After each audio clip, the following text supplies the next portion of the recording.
ഇന്ന് 2025 മെയ് മാസം 12-ാം തീയതി. ഇന്നത്തെ സ്വർണ്ണവില നമുക്കൊന്ന് പരിശോധിക്കാം.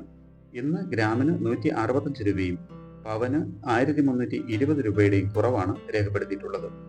1 ഗ്രാം 22 കാരറ്റ് സ്വർണത്തിന് 8880 രൂപയും പവന് 71,040 രൂപയുമാണ് കേരളത്തിലെ ഇന്നത്തെ സ്വർണ്ണവില. 1 ഗ്രാം 24 കാരറ്റ് സ്വർണത്തിന് 9687 രൂപയും പവന് 77,498 രൂപയുമാണ് വില. 1 ഗ്രാം 18 കാരറ്റ് സ്വർണത്തിന് 7265 രൂപയും പവന് 58,123 രൂപയുമാണ് വില. സ്വർണം വാങ്ങുന്നതിന് മുമ്പായി സ്വർണത്തിന്റെ പരിശുദ്ധി കൂടി അറിഞ്ഞ് വാങ്ങുക. ഇനി ഇന്നത്തെ മറ്റ് പ്രധാന വാർത്തകൾ കൂടി ഒന്ന് നോക്കാം.